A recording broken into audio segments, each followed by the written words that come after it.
On that, and I'm going to ask you this because I've thought about this a lot over the years. You remember our little friend Sonny? Of course. She was over there, Yeah. and I forgot we had maybe 3 or 4, maybe 5 dates. I mean shows, and then all of a sudden, Sonny wasn't there one day. And remember how the rumors run? Said, "Where's Sonny? Where's Sonny? Where's Sonny?" You want to tell them what happened, John? Oh yeah, yeah. Because I used to sit toward the front of the bus up with you and Gerald Briscoe, and so I'm sitting there one day with Gerald Briscoe, and this is the precursor to it. And Sonny gets on the bus now. Scott and Kevin both have signed with WCW. They're filling their dates in that they didn't have to fill in. They're doing us a favor. So if they're late for the bus, who cares? You know, we got nothing else to do. We got no internet. We got no cell phones. We got nothing to do. All we're doing is either wait at the place we're going, or we're going to wait on the bus there. So they were late one morning. No one cared. But Sonny walked on and told George Steele in front of everybody. She said, "Hey, Scott and Kevin and a bunch of those guys." She listed all the names. She said they were out last night. And they were late for the bus yesterday, or 2 nights ago. They're late for the bus yesterday. I missed my tanning. I missed my gym session. That's right. And she's sitting there just telling on them. And I'm sitting there, I'm looking at Briscoe, and I said, "This isn't going to end well. I promise you. I don't know what's going to happen, but this does not end well." Because she stews them off. Stews every one of them. In front of George. Right to George in the front of the bus, in front of everybody. She was really mad about the fact that she didn't get to do what she wanted to do in her normal day because these guys were late to bus. Surprise, surprise. A bunch of young guys without much responsibility and a little bit too much money and TV time are not responsible to get on a bus on time. We all did it. You know, everybody did it. It wasn't a big deal. No one got mad about it, but Sonny decided to talk to George about it. And then a few days later, that's when that's when a mysterious element showed up in her take-home food. Oh my God! Yeah, you know, we used to get the food, and we put on the top what we wanted, like steak, potatoes, corn, whatever. You put it out there, and then they would fill it in and put that on top of you so that they knew which one was which, and your name was on it.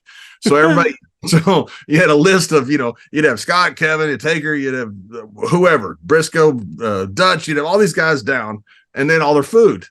So the food was very, very accessible.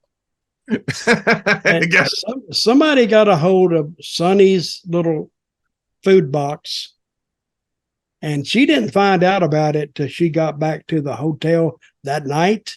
Apparently it was underneath their pasta. Oh God. Yeah, that's what I heard. I had zero to do with it. I didn't. I was too young to do anything in the business. So, but I'd heard about it. Do you know who did that? 100%. I do too. I think his name's out there, but I'm not going to say it in case it's not. Well, he actually told Bobby Heenan once stewed Steve Kern for taking a crap in Lawler's crown when years later in a book. And Steve told me this, and Lawler always thought it was Curt Hennig. Everybody thought it was Curt Hennig until Heenan had stooged in the book, but Heenan thought that everybody knew about it. So when he wrote in his book, he didn't know it was news. So I don't want to give any news out there in case it's not well known. Well, the finish I think it is well known, though. The finish of this story, Sonny was all of a sudden taken off that tour immediately and sent back to the States.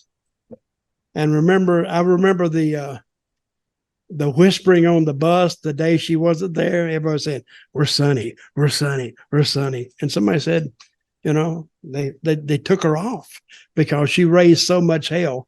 And from then on out, Sonny, I don't know. She had ridiculous talent. She was incredibly talented. She was a beautiful young lady. She's too stupid to realize it. She could talk. Who was advising her? Nobody. I don't know if Candido was or who was. You know, I don't know. I mean, she was just constantly in battles with different guys when I was there. I didn't have much dealing with her. She was wonderful to me, you know, but I didn't work with her. I didn't know anything. You know, didn't have any real contact with her. Well, But I she had seemed met. very nice. She seemed very nice to me, but I could there was she was like oil and water with a bunch of guys. Oh boy, a bunch of guys. But anyway, But that's she, neither she here. was probably the first diva, right?